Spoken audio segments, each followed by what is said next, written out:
MLA seat చేతికి నోటికి మధ్య దూరంలో ఉందన్నమాట. అందుకే అన్ని రకాలుగాను ప్రయత్నం చేస్తున్నారు. పబ్లిక్లో ఇమేజ్ని పెంచుకోవడానికి, పడ్డ మచ్చను చెరిపేసుకోవడానికి. తమ్ముడు, అంతా నాకు చెప్పేశావు కదా, ఇంకా నువ్వు నిశ్చితంగా ఉండు. నీడల్ని కూడా నిజాలుగా ఎలా నమ్మించాలో ఈ వైజయంతికి బాగా తెలుసు. అది అలా చెప్పొదినా. ఆయన గారు పైకి ధైర్యంగానే ఉన్నా ఆ లాయర్ పరమేశ్వరి ఎప్పుడు కొంప ముంచుతుందోనని తెగవర్రి అయిపోతున్నారు. తమ్ముడు, ఏ వరీస్ టెన్షన్స్ పెట్టుకోకు. అంత నువ్వు అనుకున్నట్టే జరుగుతుంది. ఇలాంటి కాని పనులకే నాలాంటి అయిన వాళ్ళు కావాలి. మీ ఇద్దరికి చెప్పింది గుర్తుందిగా. ఇప్పుడు మనం ఆడబోయే నాటకంతో మాధవి పూర్తిగా ఫ్లాట్ అయిపోతుంది. శోభ, అది వస్తుందని చూడు.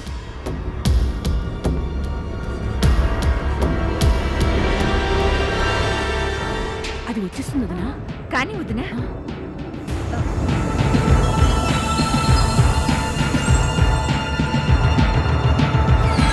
మాట్లాడకుండా వేసుకోండి. అబ్బా వద్దు శోభ, నాకు ఇప్పుడు పూర్తిగా తగ్గిపోయింది కదా, ఇంకా టాబ్లెట్స్ వాడటం ఎందుకు? వేసుకోనయ్యా. ఎందుకో ఈ మందులు నెల రోజులు వాడాలని రాసిచ్చాడే, వెళ్ళి ఆ డాక్టర్ని అడగండి. ఆ డాక్టర్లకే అలాగే రాస్తారు. రోజు ఈ చేదు టాబ్లెట్లు మింగలేక చస్తున్నాను.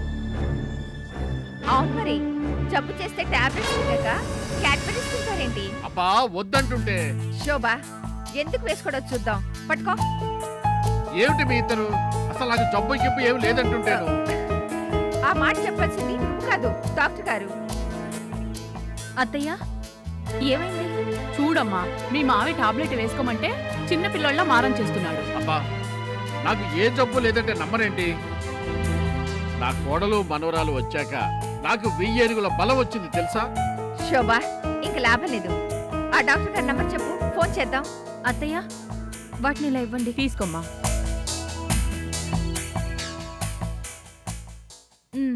వేసుకోండి మావయ్య.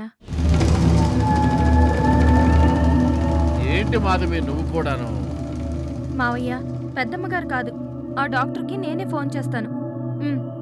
తీసుకోండి. అది ఆ పని చెయ్యి. శోభ, డాక్టర్కి ఫోన్ చేద్దాం అని చెప్పానా? వద్దులే, వేసుకుంటాలే.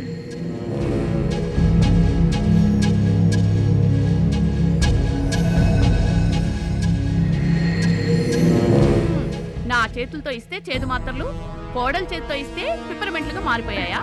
అవును, పిప్పర్మెంట్ లాగానే మారిపోయాయి. అయితే ఏంటంట? ఆహా, ఇంకేమంటావు? మీ మామ కూడా ఒకటయ్యాక ఎవరేమైనా పట్టించుకుంటారేంటి? అవును, అసలు పట్టించుకో. అంతే కదా మాధవి?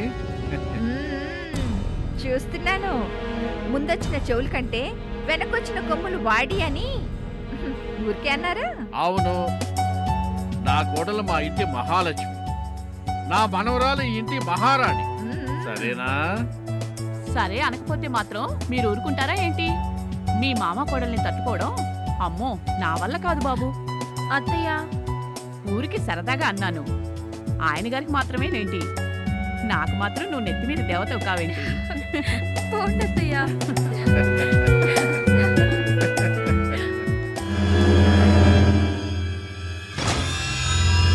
నువ్వు ఏమో అనుకున్నానక్క, నాటకాన్ని రక్తి కట్టించడంలో నువ్వు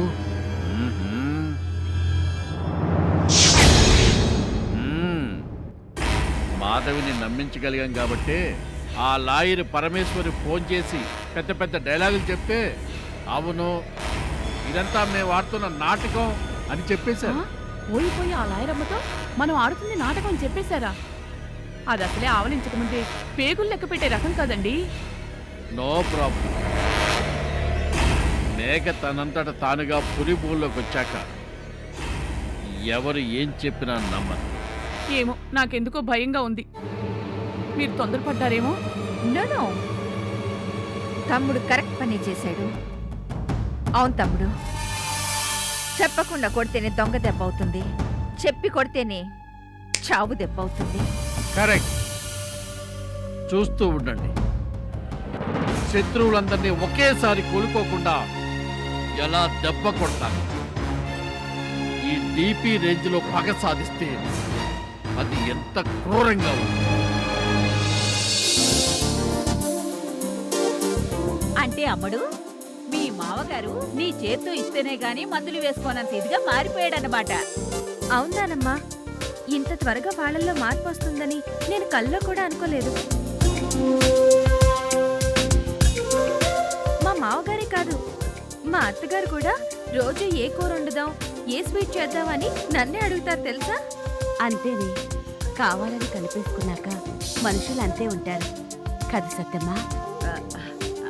అవును, కావాలని తీసుకెళ్లారు కదా, ప్రేమగా చూసుకోకుండా ఎలా ఉంటారు? బాగా చెప్పావు. అవునే అమ్మడు, నువ్వు ఇలా మాటి మాటికి మమ్మల్ని చూడడానికి వస్తే వాళ్ళేం అనుకోరు కదా. అయ్యో నానమ్మ, ఇవాళ నన్ను ఇక్కడికి పంపిందే మా అత్తగారు. నేనేమో పాపాయి కొంచెం జలుబుగా ఉంది, మరోసారి వెళ్తాను అన్నాను. మా మావగారేమో క్రాంతిని చూసుకోవడానికి మేము లేవా ఏంటి, నువ్వు హ్యాపీగా వెళ్ళిరామ్మా అన్నారు తెలుసా? మధు, ఇప్పుడు నాకు చాలా సంతోషంగా ఉంది. ఆ అమ్మా, అన్నట్టు చెప్పడం మర్చిపోయాను. నిన్న నీళ్ళు ఫోన్ చేసింది. చక్రి నీళ్ళు కలిసి ఢిల్లీ వెళ్తున్నారట. ఎందుకే? నీ మొహం ఎందుకేమిటే? తాజ్ మహల్ చూడటానికే అయ్యుంటుంది. ఢిల్లీ, ఆగ్రా అన్నీ తిరిగొస్తారేమో, అంతేనా? అవునానమ్మా, వారం రోజుల ట్రిప్ అట. ఫోన్లో చెప్తున్నప్పుడు నీళ్ళు గొంతు ఎంత సంతోషంగా వినిపించిందో తెలుసా? కాదు మరి, కోరి చేసుకున్న వాడితో సరదాగా తిరిగి రావడం.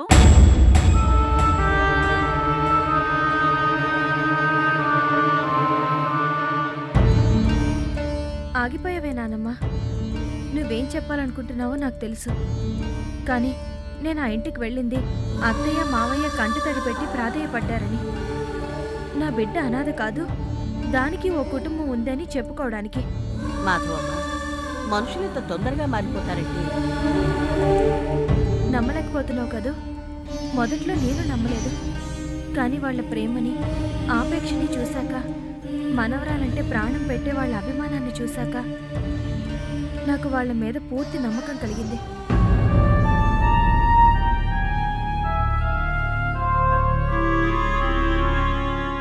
అందుకే జరిగిందంతా ఓ పీడకలు అనుకుని నేను మర్చిపోవాలనే నిర్ణయించుకున్నాను. అది నా ఇల్లు, వాళ్ళు నా వాళ్ళు అనుకుని నేను కూడా అభిమానాన్ని చూపించడం మొదలుపెట్టాను. ఇప్పుడు మా మధ్య ఎలాంటి కలతలు లేవు. ఒక్క మాటలో చెప్పాలంటే నన్ను వాళ్ళు తమ కోడలుగా కాదు, కన్న కూతురుగా చూసుకుంటున్నారు.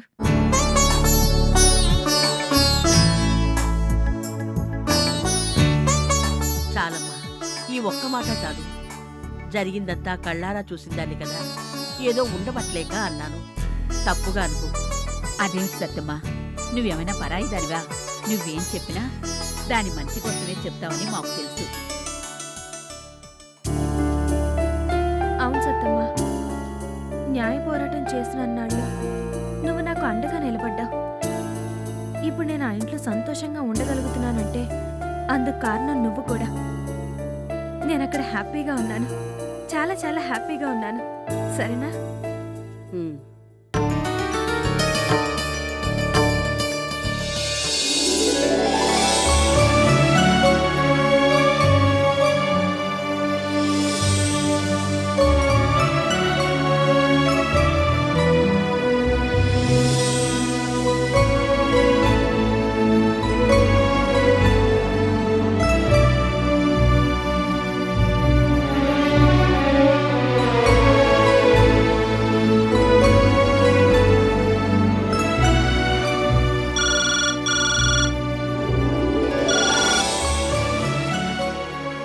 Hello, DP here. మాధవితో మాట్లాడాలి. ఓ, తమరెవరు? లాయర్ పరమేశ్వరిని. ఓ, లాయరమ్మా. నీకు నా కోడలతో పనేంటి? పనేంటో మాధవితోనే చెప్తాను. ఏం చెప్తావు? నీ మామ ఆడుతున్నంత నాటకం నిజం కాదు అని చెప్తావా? అవసరం తీరాక నిన్ను నీ బిడ్డను చంపబోతున్నాడని చెప్తావా? టీపీ నమ్మదు. నువ్వే కాదు, ఆ దేవుడే దిగి వచ్చి చెప్పినా మాధవి నమ్మనే నమ్మదు. ఎందుకో తెలుసా? నమ్మకం నమ్మకం నమ్మకం నమ్మకం. మిస్టర్ డిపి, ఈ లాయర్ పరమేశ్వరి బతికుండగా నువ్వు మాధవిని ఏమీ చేయలేవు. నమ్మకం అనే అందమైన ఉచ్చులో మాధవిని నువ్వు ఎలా ఇరికించావో, నీ అవసరం తీరాక ఆ తల్లి బిడ్డని చంపడానికి కూడా సిద్ధపడి ఎంత క్రూరమైన నాటకాన్ని ఆడుతున్నావో మాధవికి అర్థమయ్యేలా చేస్తాను. నీ ఉచ్చులోంచి బయటికి రప్పించి మాధవి చేతే నీ తలకి కొరివి పెట్టిస్తాను.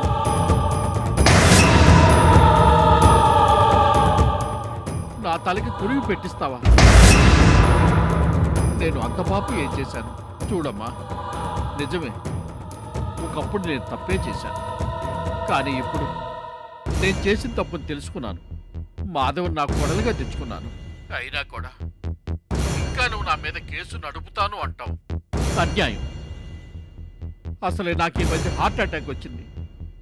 నన్ను అనవసరంగా టెన్షన్ పెట్టద్దు ప్లీజ్. ఎవరితో మావయ్య నన్ను టెన్షన్ పెట్టద్దు అంటున్నారు? ఏంటి డిపి, సడన్ గా ప్లేట్ మార్చావు? పెళ్లి, తాళి, కాపురం అనే సెంటిమెంట్ భ్రమలో ఉన్న మాధవి గుడ్డిగా నిన్ను నమ్మచ్చేమో గాని నీ అసలు రంగు తెలిసిన ఈ లాయర్ పరమేశ్వరి మాత్రం నిన్ను ఎప్పటికీ నమ్మదు. మేడం, మాధవి, నువ్వు అక్కడే ఉన్నావా? ఉన్నాను కాబట్టే అన్నీ విన్నాను. మాధవి, నువ్వు ఆ ముసల్లక్క మాటలు నమ్మకు. వాడు నిన్ను, నీ బిడ్డని చంపేయాలనుకుంటున్నాడు. నువ్వు చాలా పెద్ద డేంజర్లో పడిపోతున్నావు. ఆపండి. నా అత్త మామూలు ఎలాంటి వాళ్ళు ఈ లోకంలో అందరికన్నా నాకే బాగా తెలుసు. కన్నీళ్లు పెట్టుకుని నా కాళ్ళు పట్టుకుని బతిమాలి ఇంటికి తీసుకొచ్చిన వాళ్ళు నన్ను చంపబోతున్నారని చెప్పగానే గుడ్డిగా నమ్మడానికి నేనేం వెరిదాన్ని కాదు. అది కాదు మాధవి, వాళ్ళు. ప్లీజ్ మేడం, మీరు నా కోసం ఎంతో చేశారు, ఒప్పుకుంటాను. కానీ కన్న కూతురుగా నన్ను చూసుకుంటున్న వాళ్ళు నాకు కీడు చేస్తారంటే మాత్రం కల్లో కూడా నమ్మలేను. అయ్యో మాధవి, నిన్ను, నీ బిడ్డని చంపాలనుకుంటున్నట్టు ఆ డీపీని నాతో స్వయంగా చెప్పారంటారు, నమ్మమంటారా? ఎలా చంపుతారన్నారు మేడం? కత్తితో పొడిచా, గొంతుకి ఊరేసా, విషం పెట్టా, లేక బండరాతితో తల మీద కొట్టా?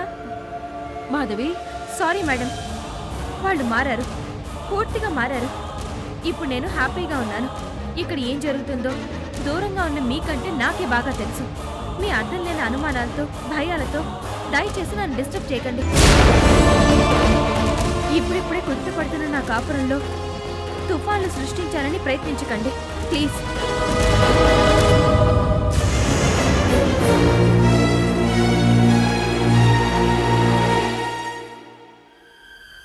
సారీ మావయ్య. ఆవిడ తప్పే ఉందిలే. నా గతం గురించి తెలిసిన వాళ్ళెవరు నేను మారిపోయాను అంటే నమ్మరు. మనవరాలు పుట్టాక రక్తపాసం నాలో రాక్షసుని చంపేసి మనిషిగా మార్చింది అంటే నమ్మనే నమ్మరు. నేను నమ్ముతాను మావయ్య. మాధవి, అవును మావయ్య, మిమ్మల్ని ఎవరు నమ్మినా నమ్మకపోయినా నేను నమ్ముతాను. ఇప్పుడు మీరు అన్నారే రక్తపాసం అని, అది ఎలాంటి వాళ్ళనైనా మారుస్తుందని నాకు తెలుసు మావయ్య. చాలు మాధవి, ఈ ఒక్క మాట చాలు. జబ్బుతో బలహీనపడిన నా గుండె 1000 ఏనుగుల బలంతో కోలుకోవటానికి చాలు మాధవి, చాలు. ప్లీజ్ మావయ్య, మిమ్మల్ని అలా ఎగ్జైట్ అవ్వద్దని డాక్టర్ గారు చెప్పారు.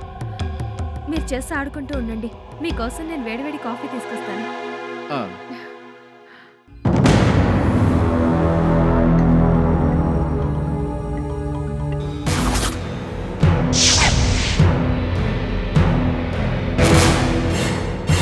సదరంగంలో ఈ డీపీని గెలిచేవాడు కనుచూపు మేరలో లేటు.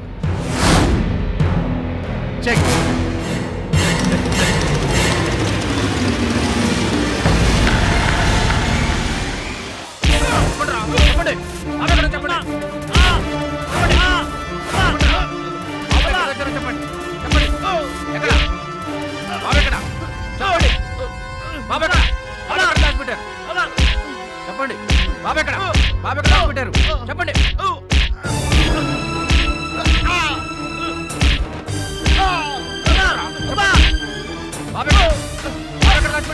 సురేంద్ర, ఛీ!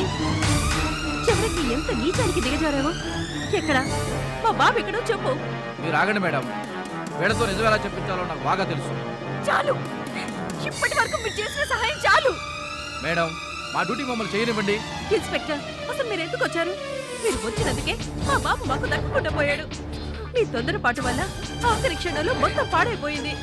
చేతికి అందాల్సిన బాబు ఎక్కడున్నాడో ఏమైపోయాడో తెలియకుండా పోయింది. మేడం, మీరు ఆవేశంలో మాట్లాడుతున్నారు. కాదు, ఆవేదనతో మాట్లాడుతున్నాం. బాబు ఏమైపోయాడో తెలియక పిచ్చెక్కిపోయి మాట్లాడుతున్నాం. సారీ మేడం, మీ బాధను నేను అర్థం చేసుకోగలను. కానీ ఇలాంటి బ్లడీ కిడ్నాపర్స్ భయపడి కోట్ల డబ్బిచ్చి మీ బాబు దక్కించుకోవాలనుకోవడం మీ అవివేకం. ఇన్స్పెక్టర్, ఎస్, ఆఖరి క్షణంలో మేము రంగంలోకి దిగాం కాబట్టి వీళ్ళని పట్టుకోగలిగాం. పట్టుకొని ఏం సాధించారు? ఏమి చేయలేకపోయారు. మా బాబు, మా బాబు. చెప్పండి రా, బాబు ఏం చేశారు? చెప్పండి, చెప్పండి, చెప్పండి. బాబు ఏం చేశారు? చెప్పండి, చెప్పండి.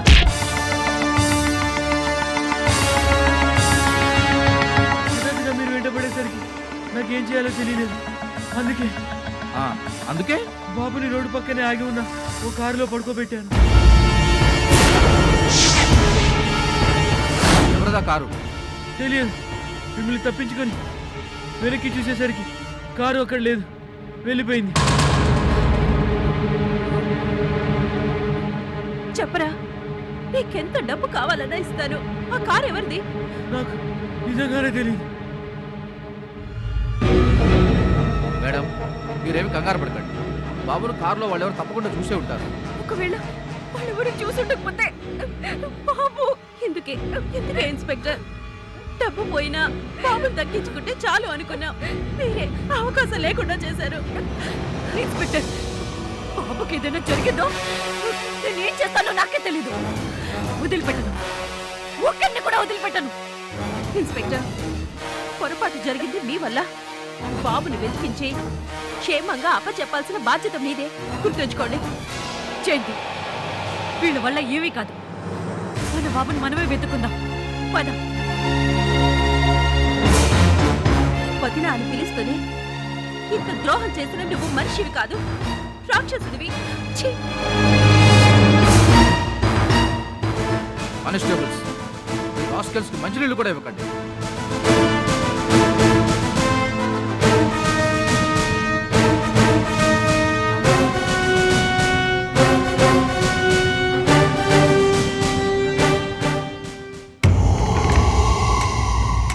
జగ్గు, నువ్వు చెప్పింది నిజం.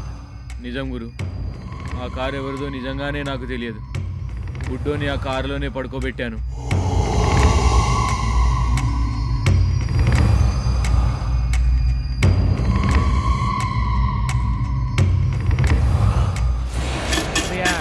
ధర్మం చేయండి బాబయ్య. ధర్మ ప్రభువులు ధర్మం చేయండి బాబు. అమ్మా, ధర్మం చేయండి అమ్మా. పసిబిడ్డ ఎడతాడమ్మా.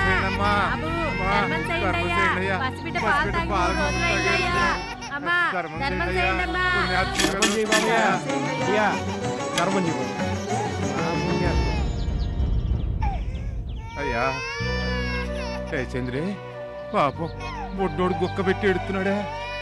ఏటి, నాకేటన్నా చెవుడు అనుకున్నావా? అది కాదే, చాలా సిల్లర్ పడింది కదా. పడితే బుడ్డోడికి ఆకలి తీరినట్టుంది. ఓ గ్లాసు పాలు కొనిస్తే పోద్దు కదే. అవ్వా, ఈడిట ఏడితేనే మనకు ముట్టి దొరికేది. దొరుకుతులే. పాపం పిల్లోడు ఆకలికి ఏడ్ చేసి చచ్చిపోతుండేను. చచ్చిపోతా ఉంటే కాదు, చచ్చిపోయినా పర్వాలేదు, కానీ బుడ్డోడికి ఒక్క పాలు కూడా పట్టద్దని మస్తానని చెప్పినాడు కాదేంటి? ఆడికేంటే మన్నోంటోడి చేత ముష్టాపురం చేయించి కులాసగా బతికేస్తున్నాడు. అవునే చంద్రే, పాపం ఏ తల్లికి పుట్టిన పెట్టో ఏమో అన్యాయంగా చచ్చిపోతే ఆ పాపం మనకి చుట్టుకుంటుందే. ఇదిగో మావా, పాపం పుణ్యం కడుపు నిండినోళ్ళకి, మన్నాటోళ్ళకి కాదు. మనం బతుకుతున్నదే మస్తానన్న నీళ్ళలో. ఆ సంగతి మర్చిపోతే ఎట్టా? ఎంత పెద్ద పట్టణంలో మనం తినడానికి ఇంత బొవ్వు కూడా దొరకదు. నీ చెత్త కబుర్లు ఆపి అడుక్కో. అమ్మా, బాబు, ధర్మం చేయండి నాయనా. పిల్లాడు పాల కోసం ఏడుతున్నాడు నాయనా. ధర్మాత్ములు. అమ్మా, ధర్మం చేయండి తల్లి. అమ్మా, ఓరు బుడ్డోడా, పొగ మీద రంగు పోయినదా ఏంటి?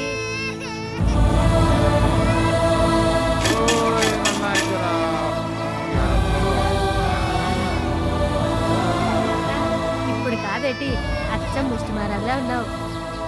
అమ్మా ధర్మం చేయండి అమ్మా. తల్లి.